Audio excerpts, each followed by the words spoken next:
see, and now this is about 200 miles here.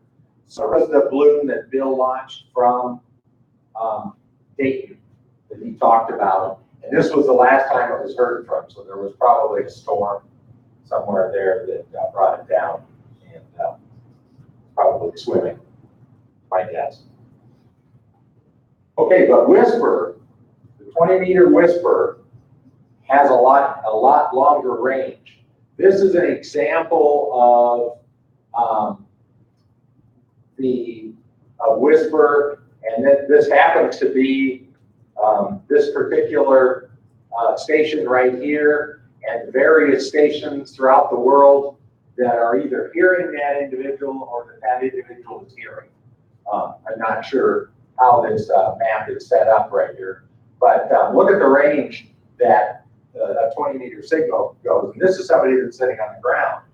Go up at 35,000 feet. You've got a little bit longer view. And these are the various stations around the world that monitor the Whisper, the Whisper signal. And if they do receive it, they put it out onto the web, onto the Whisper server, and you can go look there and see.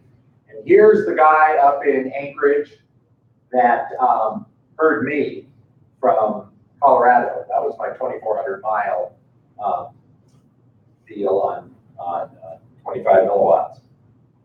Okay, so Whisper's got its advantages, and we ought to be able to watch it all the way across the U.S. or across the world. Okay, balloon options. Bill made reference to this. The most expensive option is Scientific Balloon Systems, or Scientific Balloon Sales. These are the guys in San Jose that manufacture these balloons. It turned out they found a plastic, and it's used in Japan as a wrap for sushi, I guess fast food sushi.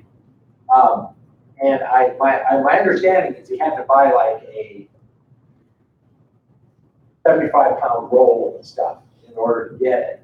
So that may be part of the reason that they're charging $129 for it. The other reason is that you can get that much for it.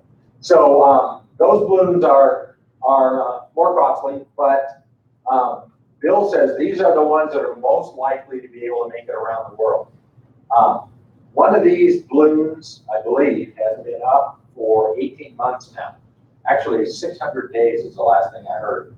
And I don't know how many, it takes about 2 weeks to go around the world. So I don't know how many revolutions of the world that is with one of those. The next option is this Qualitex makes 36-inch party balloons. And they're plain aluminized mylar. Frankly, I think we ought to order one that's got some humor to it. They're $3, so I like that price on that better. And like Bill said, we are seeing a balloon now that's about 5 grams lighter than it was before. So is it thinner? Are they making it smaller? Somebody has identified some balloons that are sold by Alibaba, the Chinese Amazon. And these are plastic, clear balloons, and they cost $1.35 a piece. So the cost is getting better. Bill said that this balloon does need to be touched up a little bit with a heat iron to make sure the edges are all sealed and everything. So wondering about the quality there. Here's the scientific solution, the scientific balloons. This balloon is about 3.5 feet across and about 6.5 feet long. And when it's blown up, it looks like this. This was the balloon that Bill talked about that they launched with the kids. It went up to about 40,000 feet and came back down. One of the thoughts was, well, they actually got this balloon back. Most of what they're talking about are thoughts on what is happening to these balloons, but nobody's actually getting the balloons back to look at them and see. This balloon had sprung a leak down near the neck, and they think it might have been a heat seal problem when they sealed it up. This one, you actually fill it, and then you take a hot iron and seal the neck there. On the Mylar balloon, we just seal it up with tape. Okay, here's the Qualitex balloon, aluminized mylar, 36 inches in diameter, $2.99 plus $12 shipping or something, so not exactly $3 each. And then here's the newest one. I don't know if it comes with all these goodies inside of it or not. I'm guessing not, but I did order a package of 10 for $13.52. So when they show up, it'll be interesting to look at. Okay, here was my Whisper beacon testing from my shack up in the foothills in Colorado. I used two 20-meter ham sticks stuck together to make a dipole on a 10-foot pole outside my shack. And with 25 milliwatts, it was easily being picked up on both sides of the country. Bill sends an adapter so you can plug it in with a wall wart and power it that way, or then I would take it outside and hang it from a tree, and with the sun shining on it, it would transmit just fine during the day. How long did your sunrise take off the stations? It was about an hour and a half, I think. So you think that's charge time on the tap? Or do you think that's the sun wasn't high enough to get panels? I don't know. Now when it was transmitting, or when it was in GPS mode, I unplugged it from the wall wart and it went dead in about 30 seconds. So super cap. Yeah, I don't know what that means.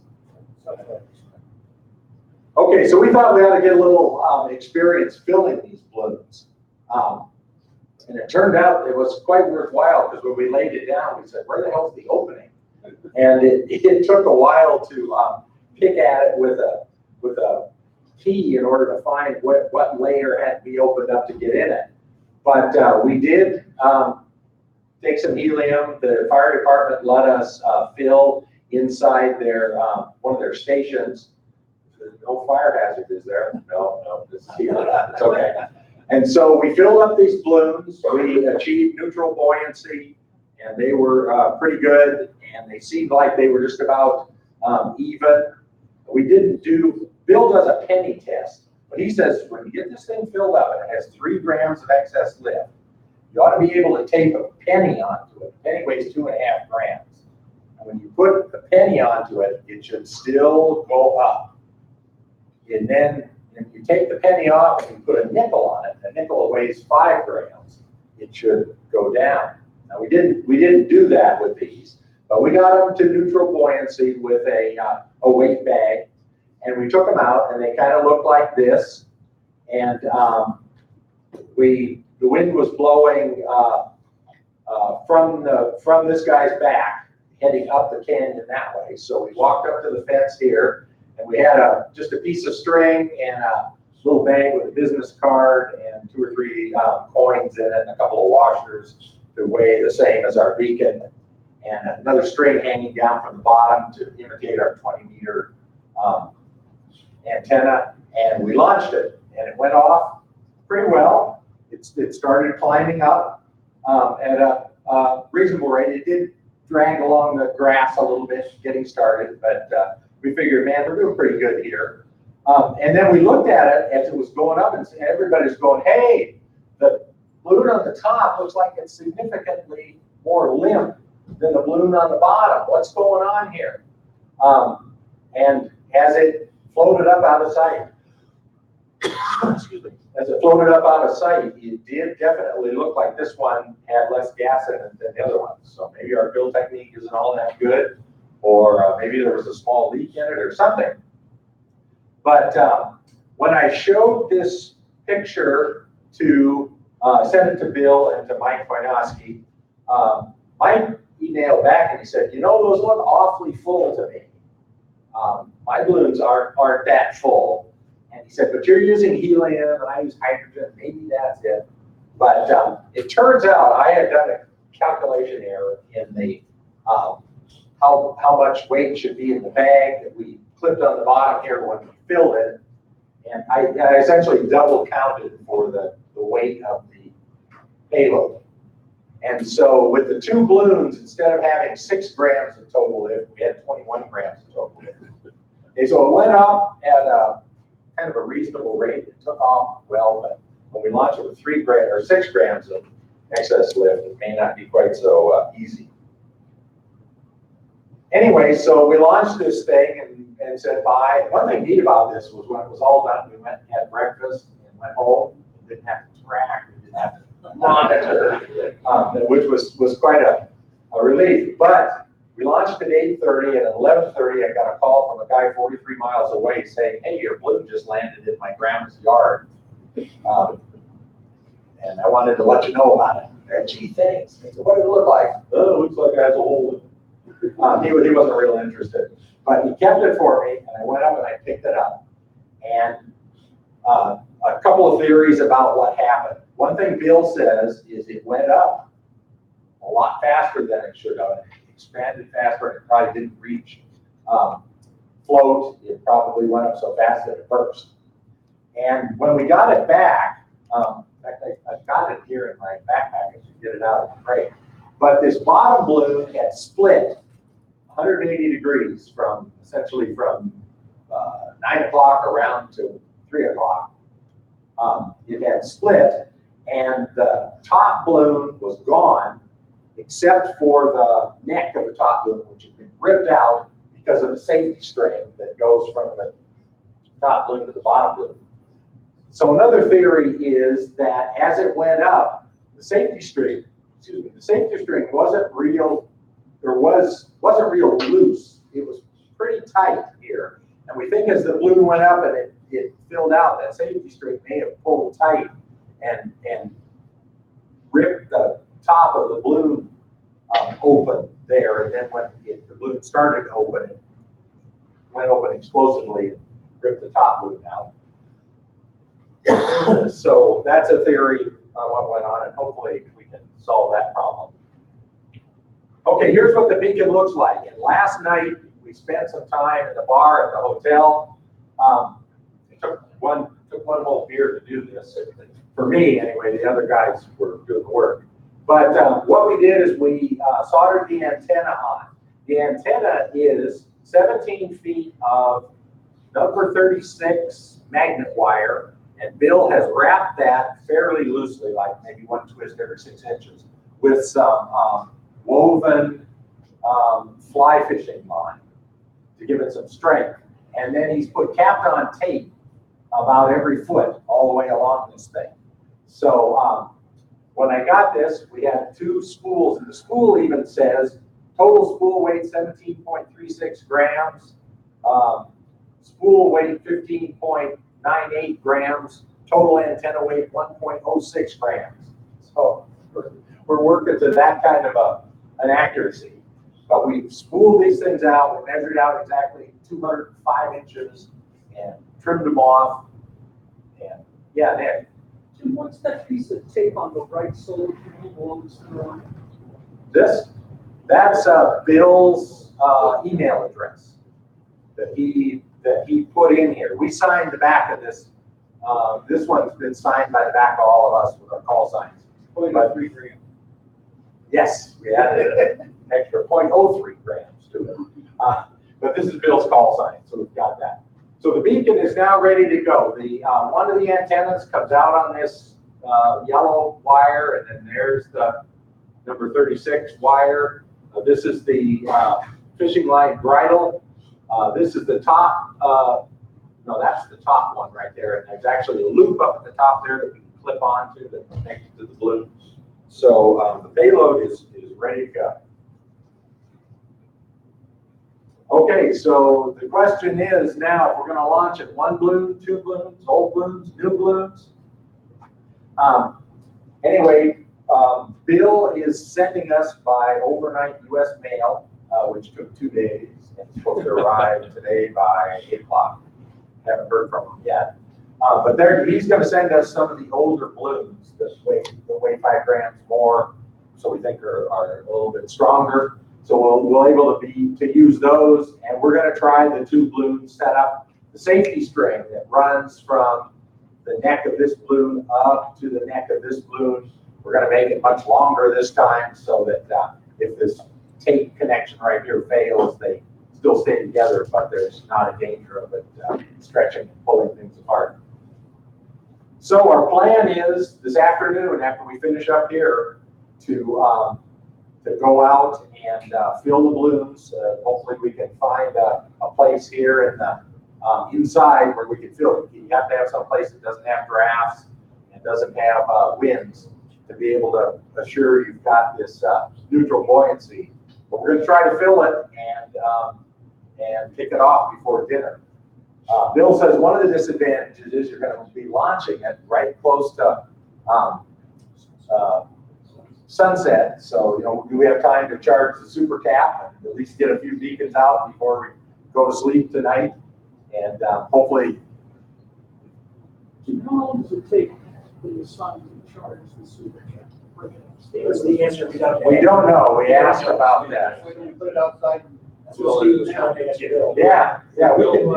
I have put it out in the sun, and there's an LED that comes on and starts blinking. I think when the GPS comes alive, and that comes on within 30 seconds or a minute after charge. In full sun.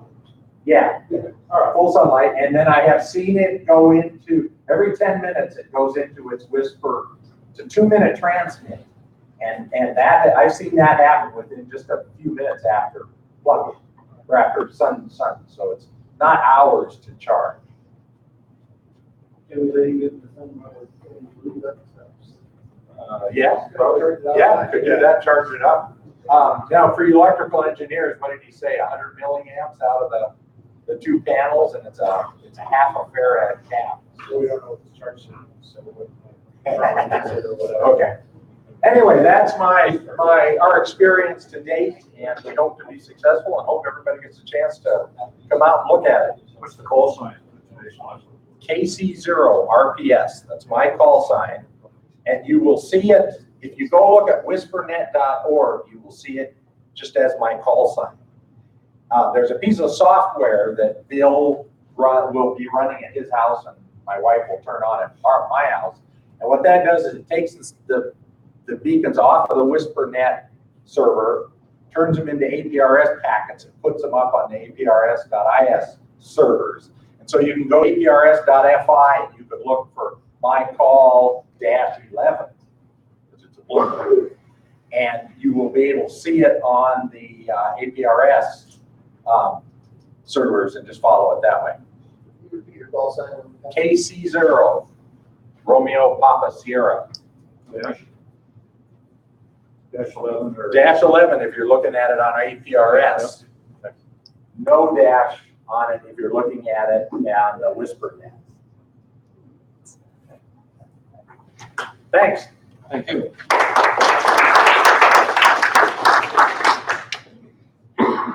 Okay, so let's do restroom breaks. Please get food and drink. When we get back, we'll do our first raffle, then we'll get started on our third presentation. Let's take a break, please.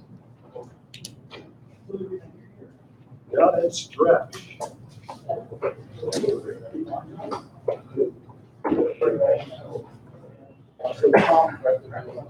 Yeah, Tom will be next.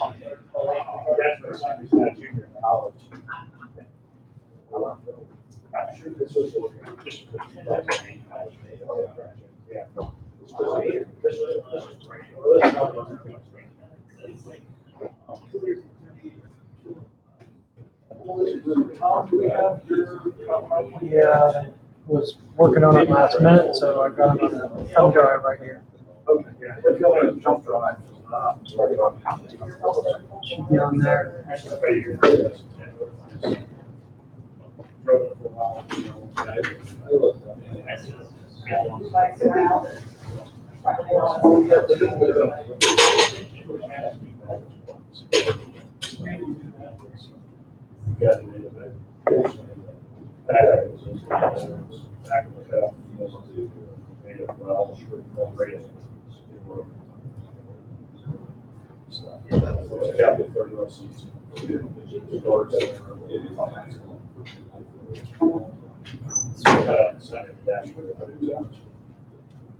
Okay. Like that. So. We don't have an option. Unless they ever want to. To do that. All right. So. Easy enough.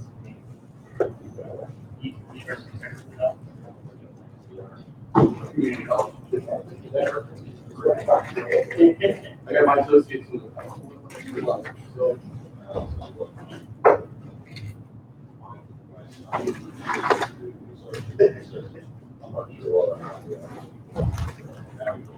I'm looking at electrical engineering for the math needed to retry for calculus one.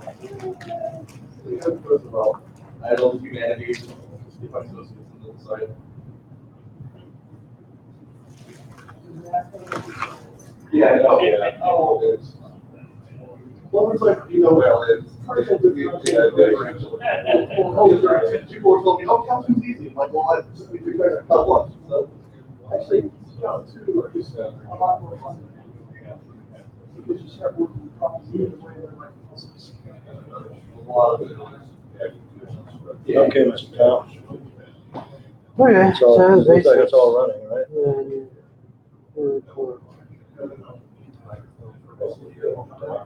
Yeah.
Takes like 3 or 4 tries to get them right. I grip them down.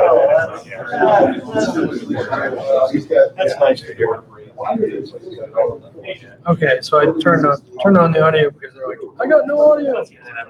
But so anyway, Oh, the storage card. we come back from break. So you have audio. Yeah, they can hear us. I got it done this morning. Yeah. So they knew we were on break. Please. You're set to go? Yeah, so I'm just gonna turn it back to the thing. And you can pan.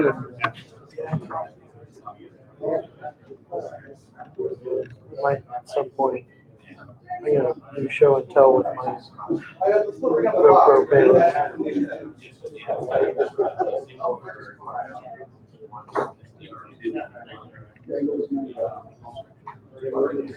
So stand over there and let's see what you offer.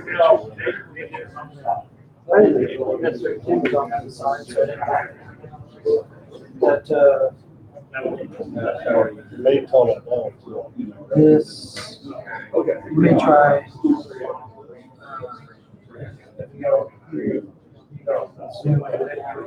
Okay. Towards that one. Over here. That'll pan so see what. Okay. Just leave that. Cool. And you can say hello to everybody in this chat. Okay.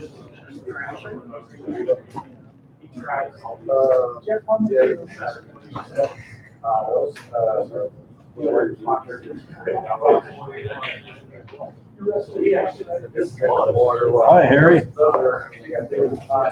Let's see, will Harry be able to hear that? Yeah, probably preferably through the mics in front of the.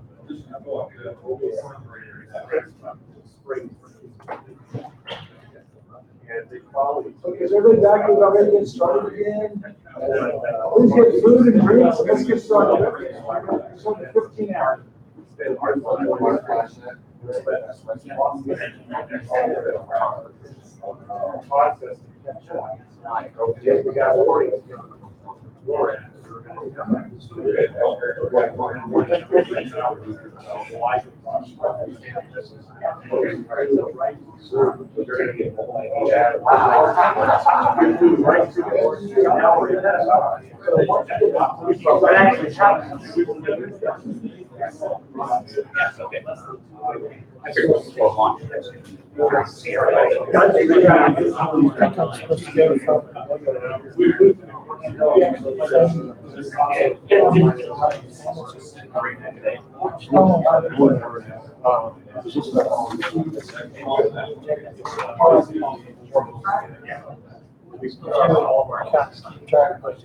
I don't think it's gonna be. I don't think it's gonna be long. People never hear it. Yeah, that's true. If I go too long, I think it's an interesting question. well, I'm gonna try and shoot this. Will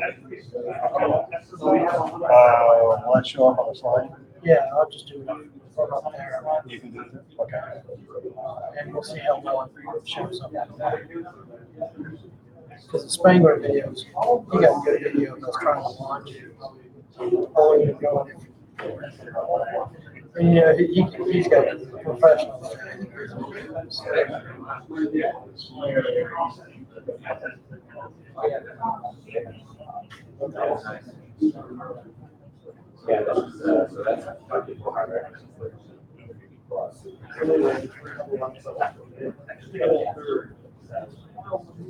Harry Miller is there.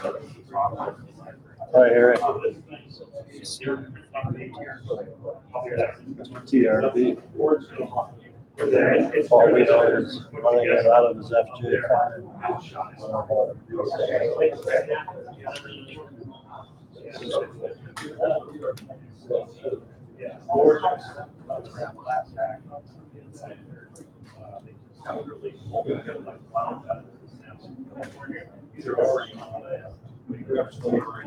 Oh, that's why. Keyboard feels fine because you have 10. That one be able to. Some people complain about having a keyboard. They're doing the 3D printing out there.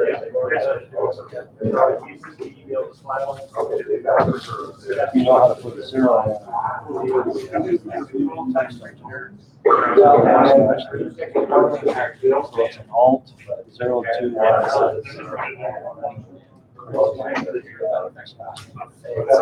Aren't you fancy? Yeah, I don't have a 10-foot keypad on mine. I have to think my way through that.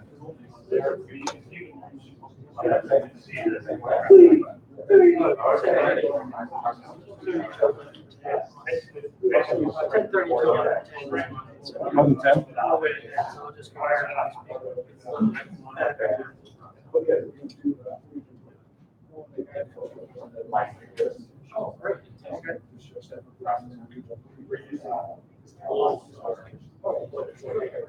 Okay, ladies and gentlemen, if I get you 2 seats, let's get started, please.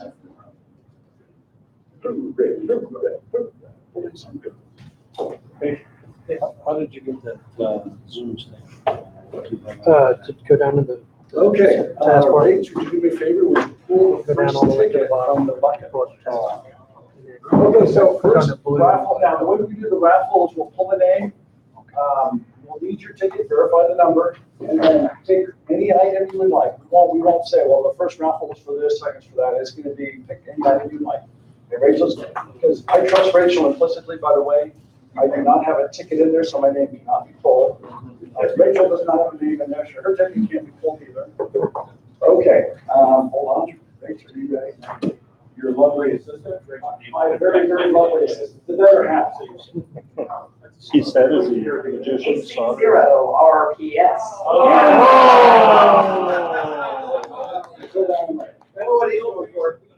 Okay, come on down, and you have a selection of about 1 of 8 different items. One of 8 different items. Election. Whoa. Go for the paper napkin. Yeah, go for the paper napkin, and Bill, it's an IOU for Bill. Do that.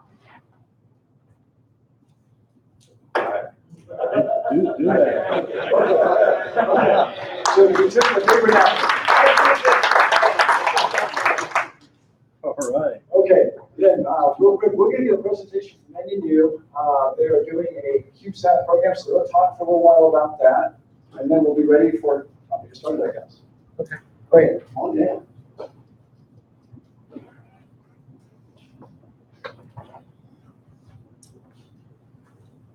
Put him on the spot. Don't put him on the spot.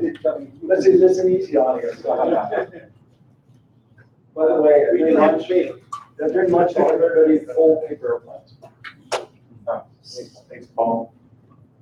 Thank you for coming. I'm looking forward to trying to participate tomorrow. And we've been doing balloon launches, traditional high altitude balloon launches through Space Grant Consortium at NNU for about a decade. But over the last few years, we've gotten distracted and haven't done any balloon launches here. By the way, this is a pretty small place. We only have about 12 to 1,300 undergraduate students, and maybe only 500 grad students above and beyond that. So that's the whole university. In engineering and physics, we only have about 100 students. We have 6 faculty, so we're pretty small here. Most of us have come from industry, and I worked for IBM for a number of years. So we got kind of sucked into cool space science about a decade ago, and then started collaborating with Chris Kohler and the Colorado Space Grant Consortium from University of Colorado in Boulder on a program called RockSat. which he's been doing there for a number of years. And we were able 5 years in a row to launch a suborbital experiment about the size of about 1 cubic foot in size on NASA suborbital rockets from Wallops facility on the coast of Virginia. So every year we would start in the fall with a new student team.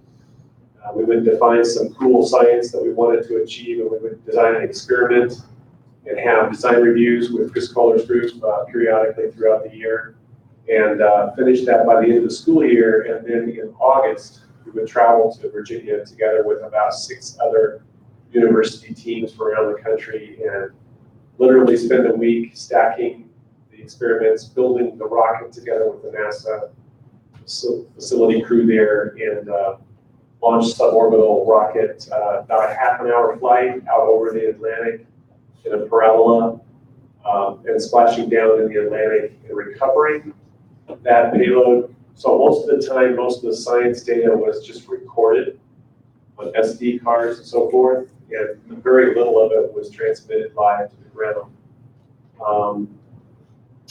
We had 4 successful missions, and then the last year we did it was a really disheartening year for Chris and the team, because we had a terrific launch, very expensive payloads that year, and then the parachute didn't open. And all that hardware went crashing to the sea and is 2 miles deep in the Atlantic, before the Atlantic. So that, all that data and all that hardware never came back. That was a discouraging year. Turns out that coincided with us applying here for what's called the NASA Ilana program. It's an educational opportunity program for schools all over the country to get a free ride on a NASA booster rocket for a CubeSat. So you know the cost of getting one of these little CubeSats is still phenomenally high to get it into orbit, somewhere between $30,000 and $100,000 to get a little CubeSat into orbit. So we couldn't possibly have afforded that or these meager budget here at NU, but by competing and winning a slot through a good proposal, through some good science, we won the opportunity in 2016 to get on the Ilana 14 mission. And the other 4 schools that were on that mission were MIT, Embry-Riddle from Prescott, Arizona, Vanderbilt, along with AMSTAT, launched the Fox 1B. Some of you may tune into the Fox series CubeSats, Fox 1A, Fox 1B amateur radio CubeSats. Fox 1B was launched in our mission as well. Bakersat from the NU, and then there was one more, I'm forgetting. Oh, there was one for Australia, from the Defense Organization in Australia. So there were 5 CubeSats.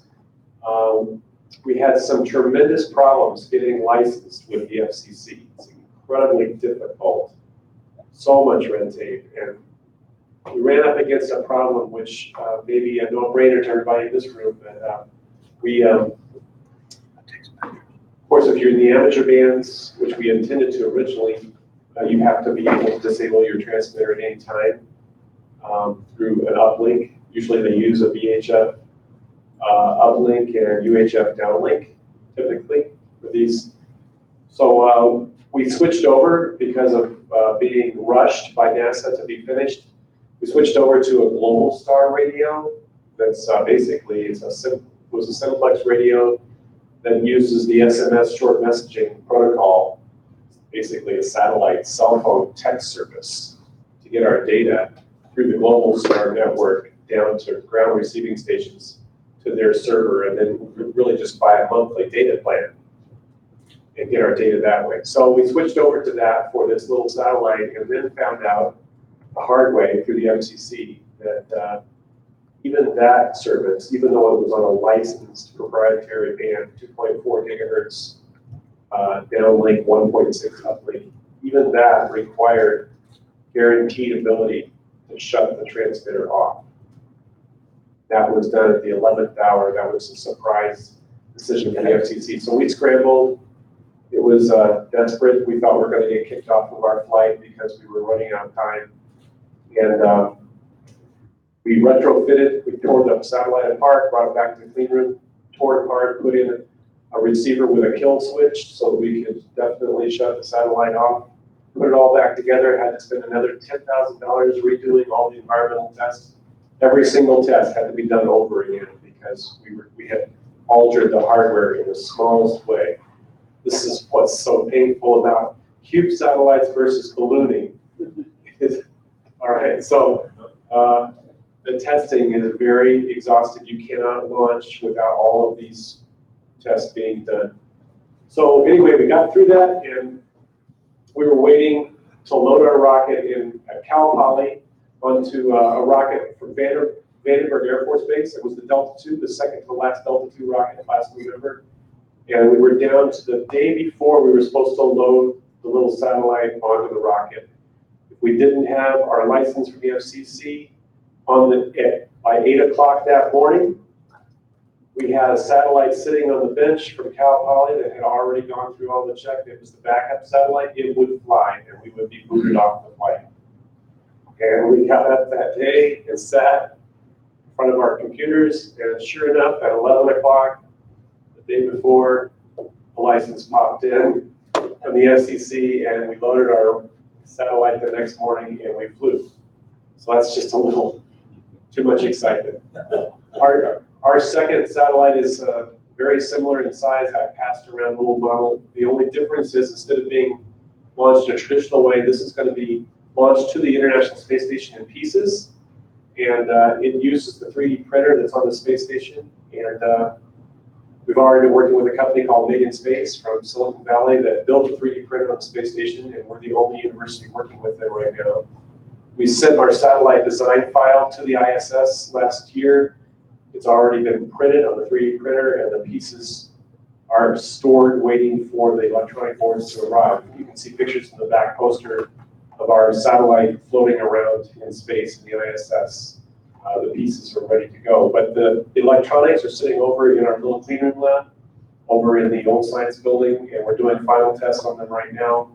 They're essentially finished, and we're getting ready to ship the electronic boards. Basically, you can think of it as 6 sides of the cube snapped together with all the electronics and radios. They'll be shipped later this summer and then launched on SpaceX flight, resupply flight to the ISS, and then the crew is going to snap it together, charge the batteries, and put the second one into orbit with a little spring launcher made by a company called NanoRacks that launches these with a spring right out of the airlock of the ISS.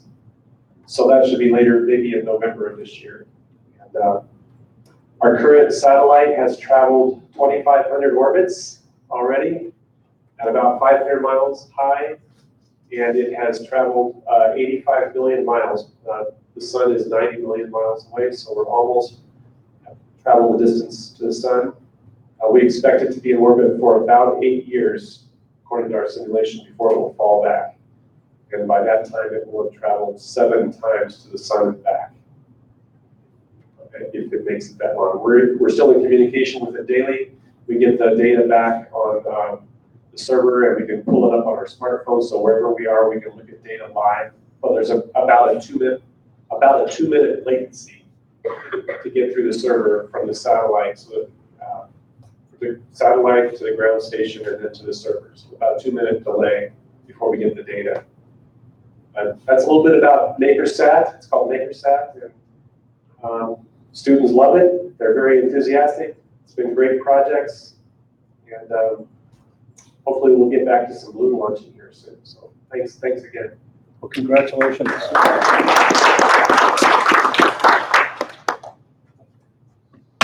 Okay, I should say, do they have any questions?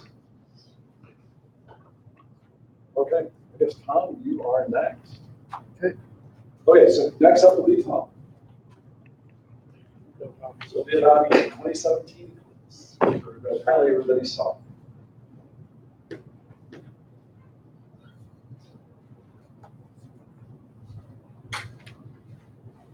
Okay, hi, good morning, everybody.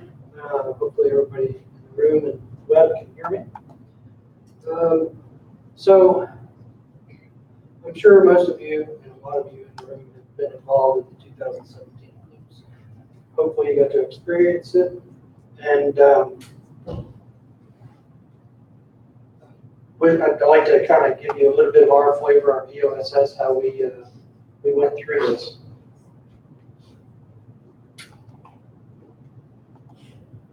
So a little bit of background on our involvement.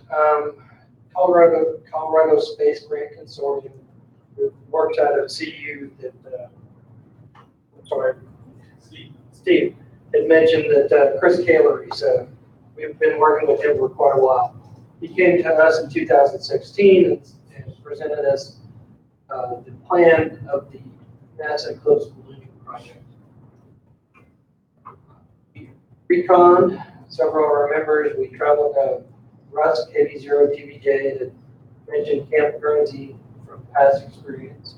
So we traveled up there and we reconned at least 2 trips, and we designated 2 practice flights, one in August of 2016 and one of May of 2017, flying prototypes at least in the early phases of the NASA Common Core payloads.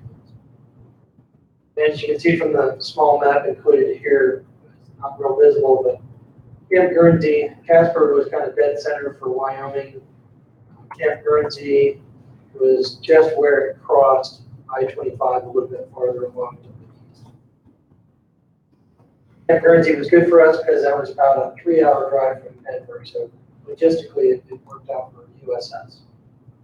So the overall Eclipse ballooning project was spearheaded out of the Montana Space Grant Consortium, and they had put it out, and they ended up with approximately 55 groups associated with this NASA-sponsored event.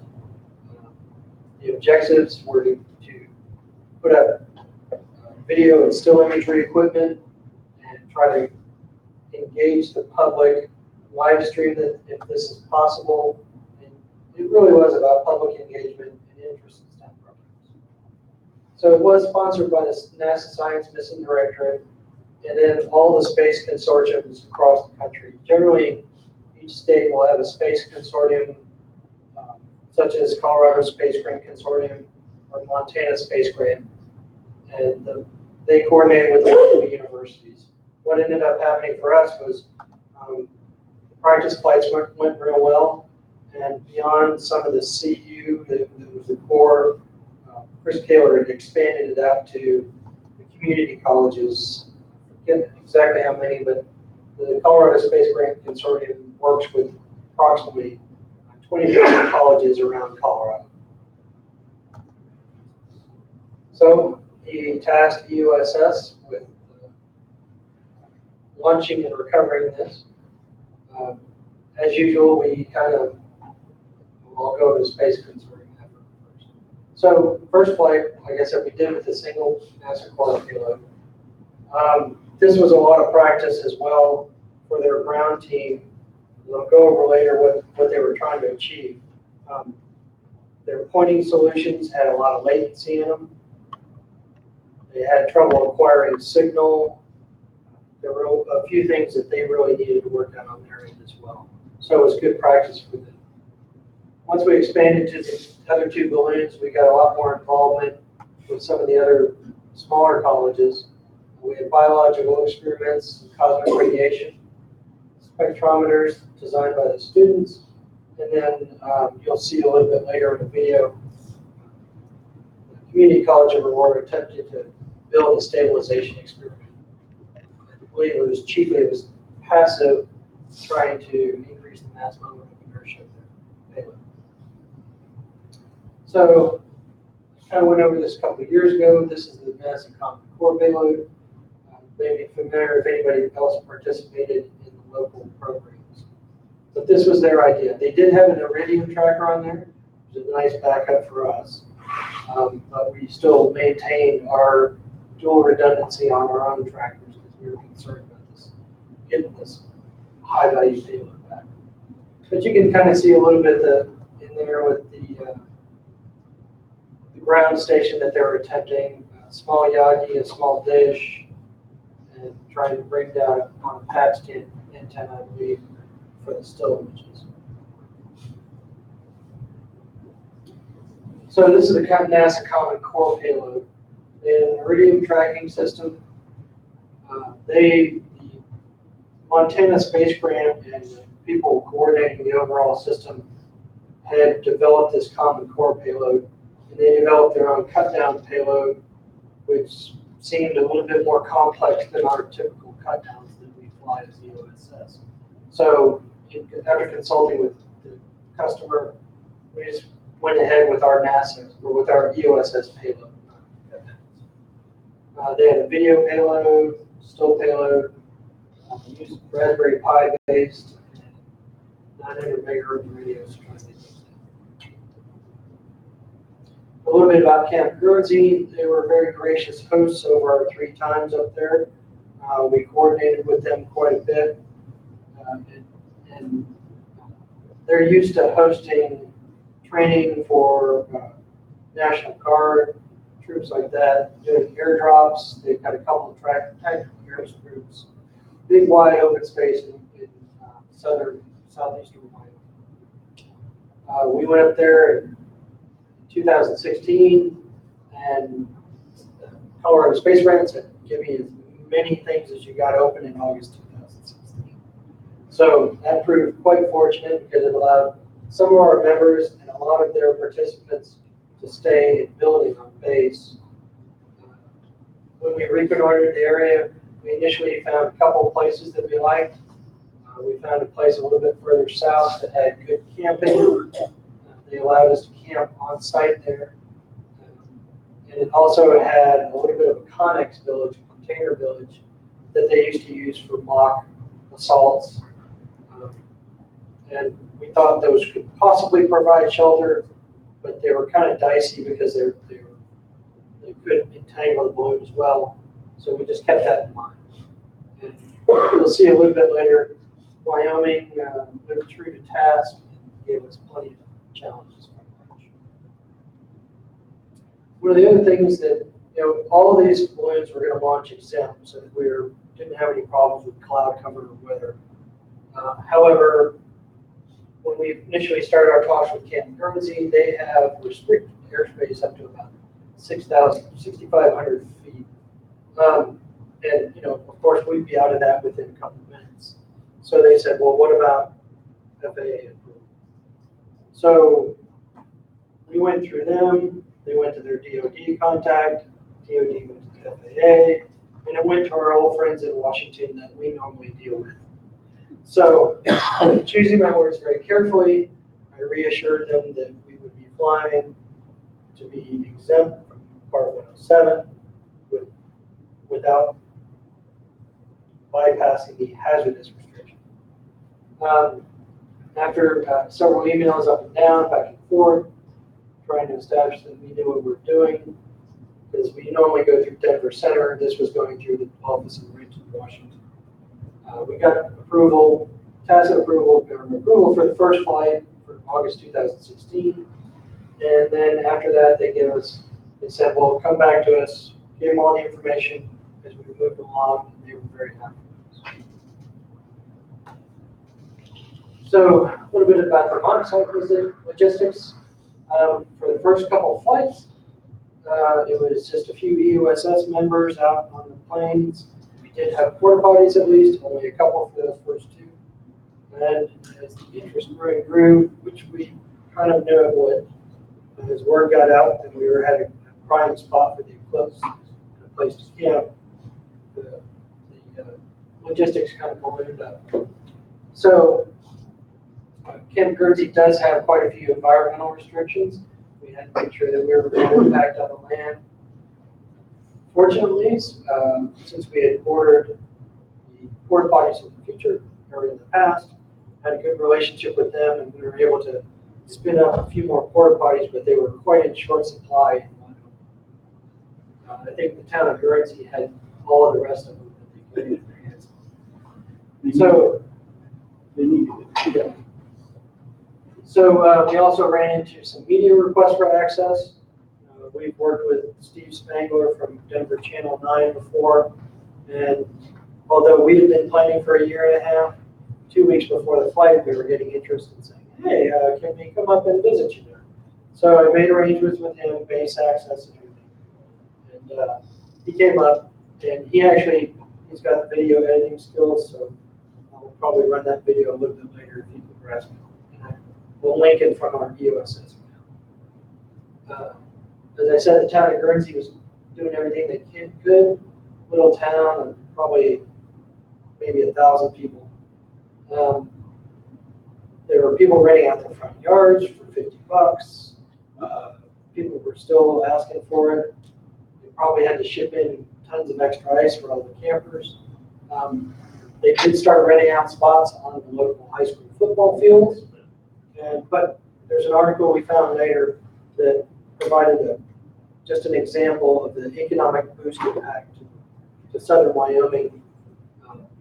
The local school district had raised $16,000 for their school programs between renting out the campsite, selling snacks, hot dogs, and whatever they could get their hands on. So at our actual on-site, our final count was about 40 campsites, primitive camping, porta potties, no other facilities. A few people were glamping in their RVs. There's people I was jealous of. A little bit later, though, they shared, and we were actually able to have movie night broadcast on the RVs and review all the video from the clips. So for our communications, that kind of presented us a challenge. For one of the initial flights, we tried to find a high hilltop that had line of sight to the ground site and also out to the southeast, which is where we expected the balloon to go from the initial predictions. At USS, typically we maintain full contact with the ground station so we can get real-time updates from N0LP and the whole ground station crew. They let us know if the balloon's, how it's going according to the prediction. They can communicate with the tracking team. In this situation, the launch site was about 5,200 feet. Even the hills nearby that we could get to were probably only 56. So putting up a temporary repeater on those hills didn't really help us much. After a couple tries at this, one of our members, W9CN, really took the problem and ran with it, and we'll go a little bit with it. There's not really any good repeaters out past that. We expected it to possibly go as far as Nebraska. We wanted to make sure that we got this payload back, since all those back roads would be full of people for the eclipse. One of the things about Wyoming was the eclipse kind of paralleled one of the highways in Wyoming all the way from approximately like Jackson, Tetons, all the way down to the southwest corner of the state. Also compounding that, poor cell phone coverage, and even if we had cell phone coverage in the area, circuits would probably be not prepared for the amount of people that were in Wyoming. They actually expected Wyoming, I don't remember the exact crowds, but Wyoming is one of the least populated states overall, and they expected it to almost either go 50 to 75% of their population. Go ahead, Nick. I read in the Denver Post that on the day of the eclipse, more cars or more vehicles traveled across the Colorado-Wyoming border than the registered vehicles in the entire state of Wyoming. Okay, so yeah, N0LP is commenting it.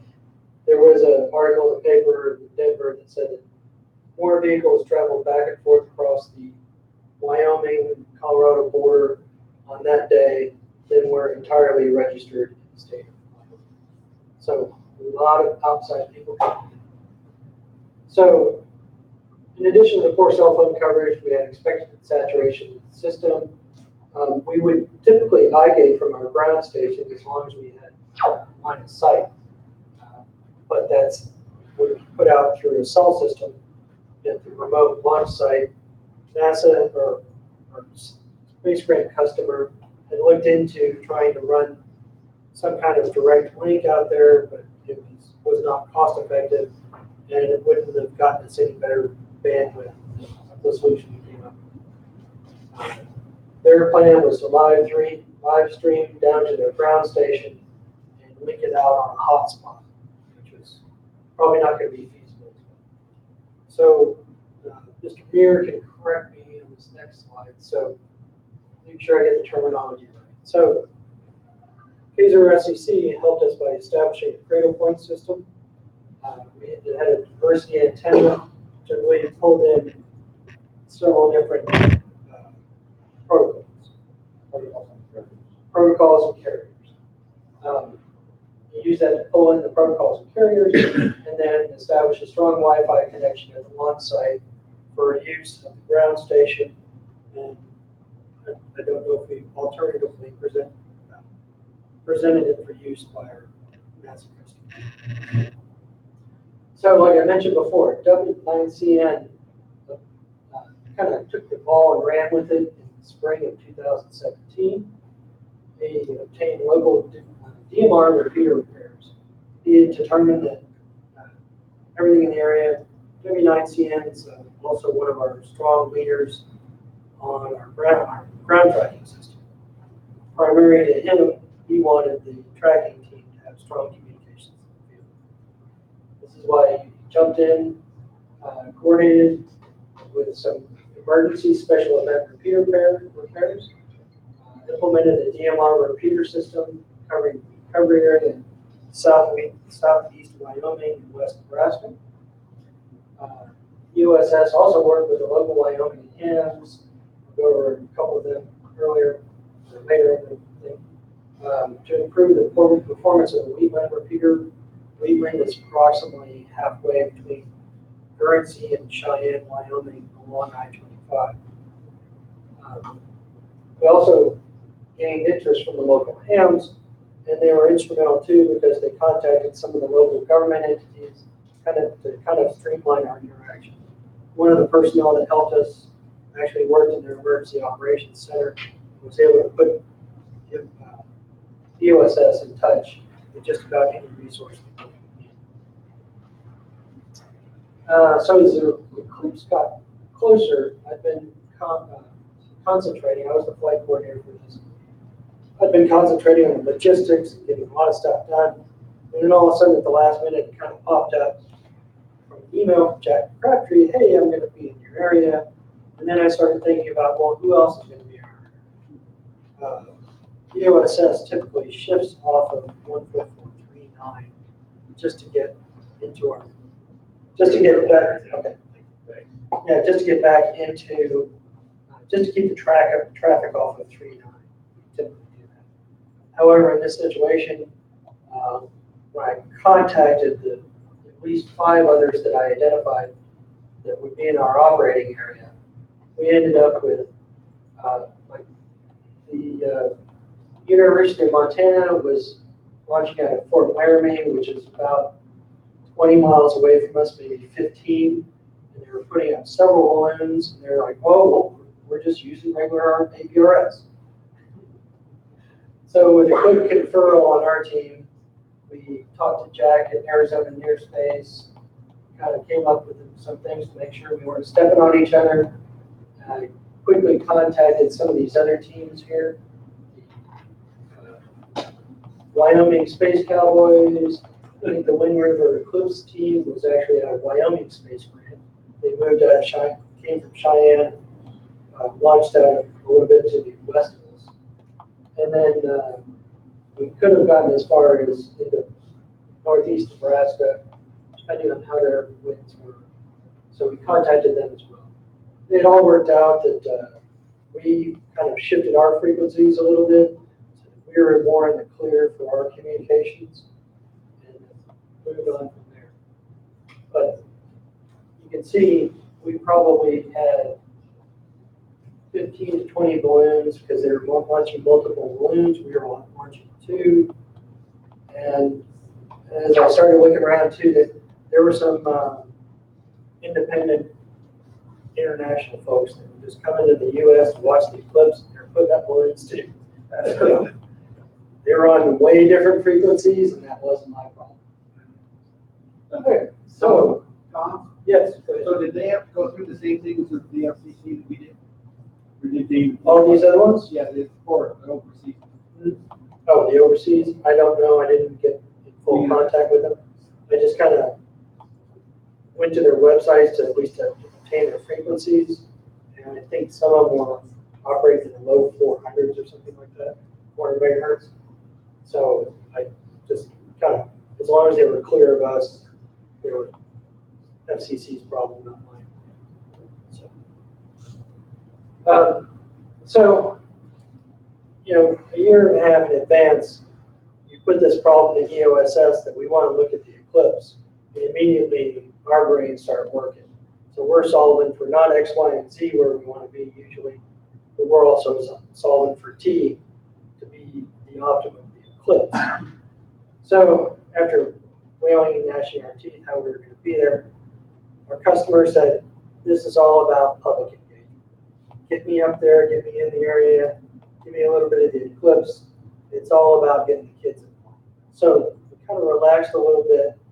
Some of them, once we selected the launch site, our climatology predictions gave us a pretty good feel that we would at least be within the area. So I kind of took on a personal take on it and consulted with the team, kind of decided that I wanted to be at least over 60,000 feet to be above any clouds. I wanted to be kind of below 75,000 feet to, in case we, for some reason, we got a premature burst. You know, kind of that goal of 75,000 feet of totality. The balloons we've been running on this flight were pretty consistent about at least getting us over 90,000. We thought about shifting the launch time to optimize that prediction, you know, tweak it back and forth as our predictions matured for the local weather. But Wyoming had other plans. It presented us some challenges during the launch. Larry can testify. So yeah, we got about 25 knot. It was probably actually sustained 16 to 18 and then 25 knot gusts at the time of launch, which, you know, then Wyoming had lulled us into a sense of complacency. And 2 of the practice flights, windy all night, rattled the tents, and then it calmed down in the morning. We had nice launches. Not this one. They kept building all morning long. So we did some early preparations to make sure that we were ready to go. Started a little bit early, but still got into challenges. End results though, first balloon went up about 10 minutes later than we had originally planned, but still good results. Crossing 60,000 feet at 11:31, 75,000 at 11:47, and first at 96,000 to catch the tail end of the totality. And it was well beyond the totality, but the eclipse was still operational. So local time out where the balloon was predicted to fly was 11:46. So we ended up pretty well. So hopefully you can see this on the webcast. This is our launch. We had 2 balloons. I believe this is both the track of both balloons. So these are, one's still up, going up, and the other one's shifting through the wind, since one of them was lower than the other. So our launch site at Guernsey was approximately here, and we were just a few miles off the center line of the eclipse. I think our end result was approximately about 5 miles off the maximum totality. So 5 miles off the maximum totality, I think we sacrificed 10 to 15 seconds from the 2 minutes and 20 seconds that we had in Wyoming. Another view of the flight path, kind of giving you a 3D view, shows how we went up and across. And we got a pretty good reversal, which is good because that kept us in totality. But everything was done with the eclipse by 80,000 feet. So we were really happy with our prediction, launch site. So a little bit more on the DMR system. This is one of those things that efforts of the entire team led by Debbie's Knights again. It's pretty Herculean efforts to get this all done. Lots of trips up to Wyoming, lots of, I think, 16 nights in the Torrington. And yeah, we all do. So several trips, at least 8, supported by the USS members. Terry, WNA, and SMU, it was the owner of the Wheatland repeater. The Wheatland repeater provided pretty good coverage, at least on the way up. If you're ever going up and down 25, it now provides almost 35 to 50 miles across I-25 up and down. So, like I said, Mike got whistled up 5 repeater pairs. W7QQA provided us with those. They also tuned the Wheatland repeater, increasing the performance on that 30 dB. That gave, and while we were up there the first couple of times, that helped us out for our typical communications. We shifted over to the DMR, but it gave us, from visibility from the launch site, at least allowed us to communicate with the other locals. That also became kind of vital because that repeater got a heck of a workout as all the local hams were trying to find something to avoid I-25, the post-traffic chaos. Clips. Everybody saw their 2-minute clips. Okay. So they selected 3 sites. And they linked them by a microwave. Wheatland repeater tower is a 180-foot tower. And Steve, how many times did you go up and down that? Or braver man than me. Pictures of that. Yeah, you could probably need to update the website and get all those pictures out of the website. So that was about 20 miles south of our launch site. Still a good resource to have, but we put our own link on there with DMR. Torrington Water Tower, I think they had some problems late in the game. And, our point of contact with Torrington got us access to the water tower, climbed up there and put a repeater on it. Also, there's a gentleman named Gene Lay, and there's a place called Lay Ranch. And in the process of Mike's research, ran across this guy, got introduced to him, fine individual. Oh, come on up. And they actually had a tornado there that tore their ranch up. KBYRZ and W9CN, NZR SPB, went up there and helped them kind of rebuild a little bit. It was like in between everything. Someone came through and doubled the ranch. And I think this had, like, Chris, is it 1,000-foot plateau there? Yes. Yeah. It was a 1,000-foot plateau with a commanding view of southeastern Wyoming. So it's an excellent spot to look at the repeater.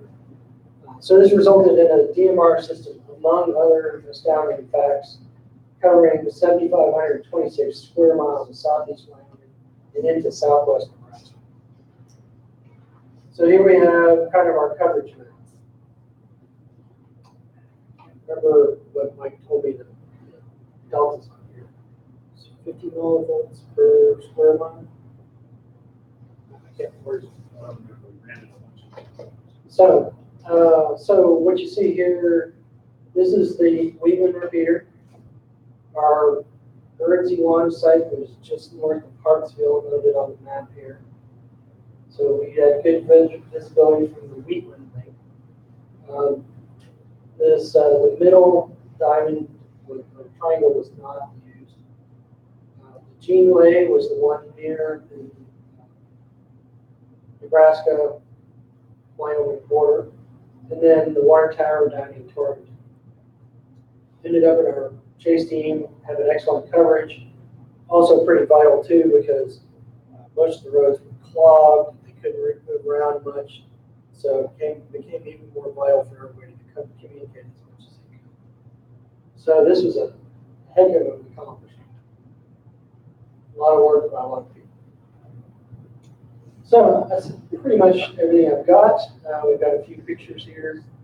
As you can see, we've got our our tent city that we created here. Our launch team, very tired after getting thing up in the air. And I mean, I can see him taking his picture. So we got everybody in the field also, we kind of coordinated with our tracking team to say, okay, the eclipse is happening.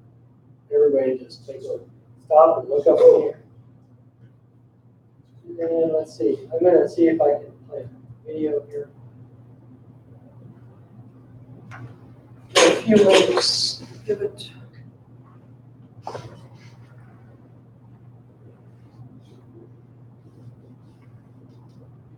Just for info, the price of the hotel room in New Jersey went from $75 to $350.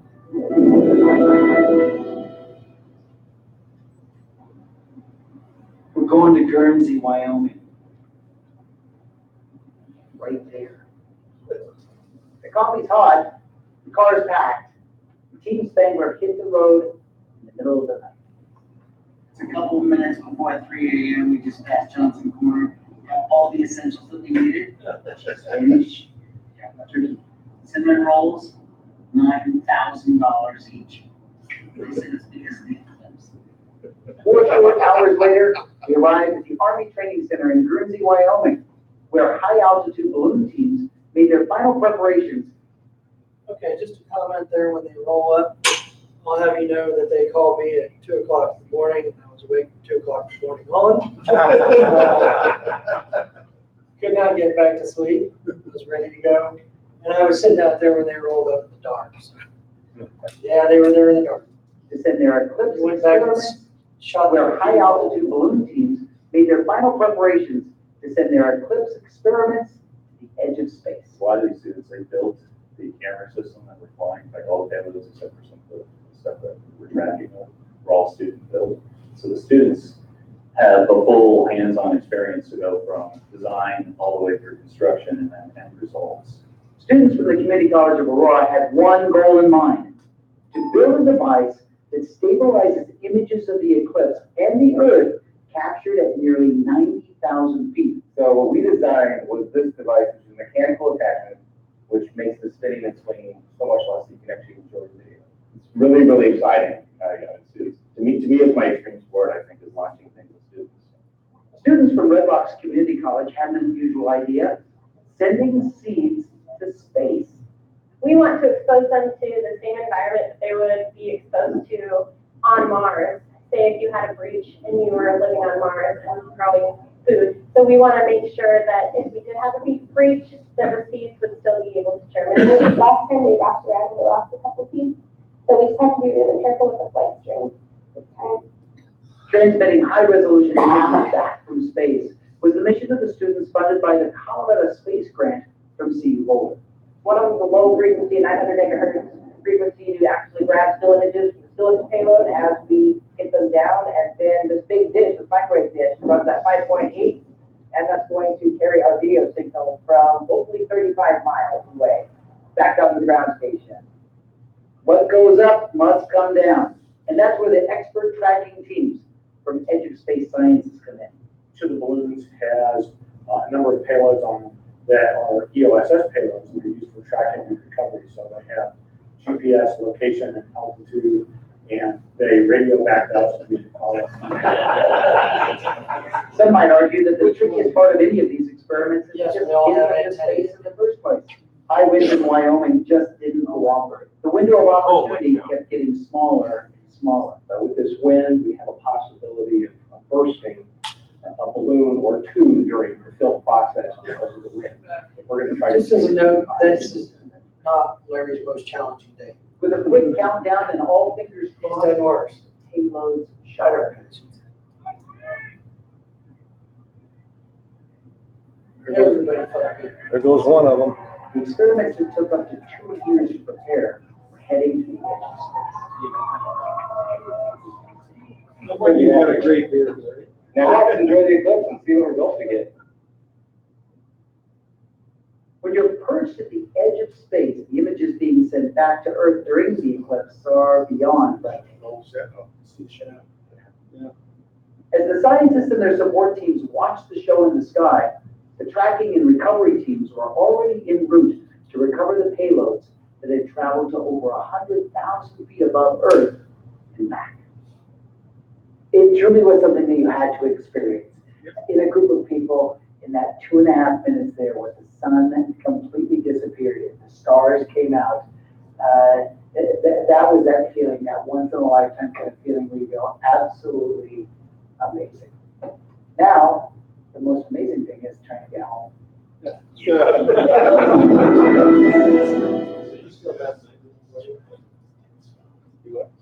see. So there's many more videos. There's many more videos that we have. There's a couple of links within the presentation. Take you to the Montana Space Grant page and the Eclipse Balloon Project overview. Have some of the live streaming that the NASA teams actually got down. You can look at those at your leisure. One other thing I was going to mention too is a little show and tell. At USS, we've got some students that get some astounding video. And for the Eclipse, I thought, well, we were coming out with 200 to 300 grams of margin each time for our exam flights. So went ahead and built the lightest possible payload, scalable. The entire carriage on this, you see this on the pen down, Mark? Pay attention. Can you see this?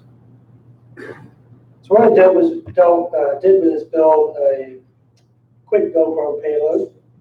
This is made out of the insulation material that you normally put on the side of the house. You can get a 2x2 project square for about $5. Carved it out for a couple of GoPro cameras. The entire carriage without the bar weighs about 90 grams. I think the bar weighs about 38 grams, just to stabilize the bar to increase the mass moment of inertia, dampen out some spin. I've actually flown that about 5 times. And actually, and if you look on the USS YouTube page, there's a USS 260. It actually shows the eclipse shadow, one looking out straight out to the side, one looking up at the balloon. It was actually able to capture the eclipse with a naked GoPro, circular polarization filter, 1080p, 60 hertz rate. And you can see it come, the sun glare comes down, down, down to a spot. And then you see a circle with a tiny black dot in the middle of it. So just using a regular old GoPro was able to pick up that as well. Any questions? No, I do want to add something here. The people in Wyoming were just absolutely fabulous. That's something I meant to mention on the photos I had. It got so bad. People that we met along the way. Chris is commenting that people we met along the way made a lot of good relationships. A lot of great people out there. No one mentioned Gene Lay, been at his ranch for generations. So he knew everybody around town. The problem was that no cell service was up there. So we stationed a GOSS member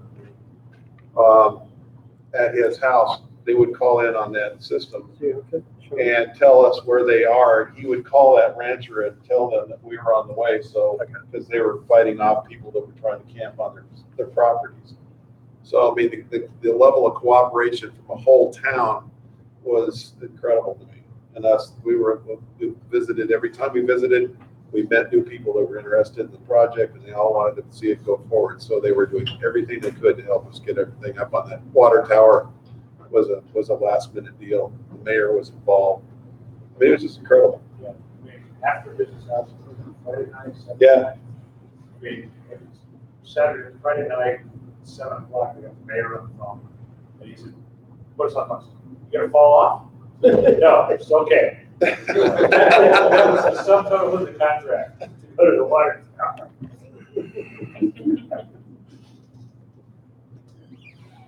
Okay. So for those online, I'm probably going to stop and restart the video. I'll resend out another link just in case, just so this one doesn't get too bulky. Okay, we got a few minutes for the next one for Jeff comes up, so I'll get a stretch for a moment, stand up. Ruby, would you draw the next ticket for raffle place? Stand up for just a moment. I didn't say, too many times. Okay. Wonderful, wonderful. I'm sad about Okay. the graphics. Oh, yeah. It's kind of washed out. Okay. Jim, Did the video come through? Oh, yeah. Okay. and then Jeff, if you're ready to come on up, get started. Check and see if that's good. Oh, I'll take a look. Oh, let me get that. Oh, okay.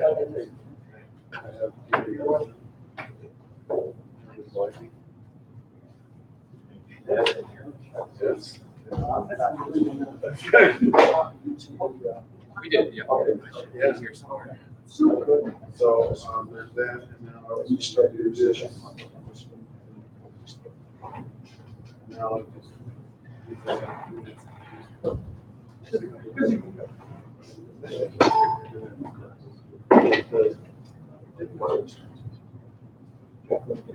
well,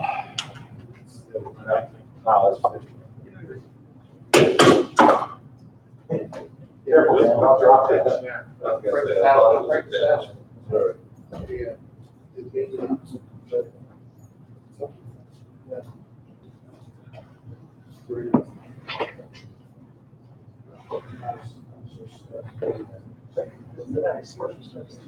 Yeah.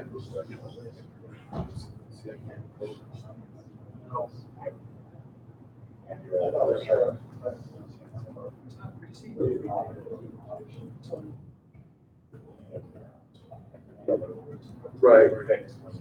Cool.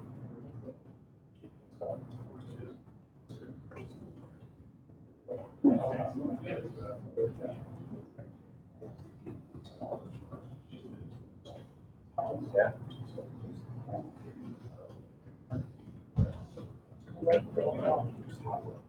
Let's have a second on the street. Yeah. Okay. Just make sure. Close that stop this one. Yeah.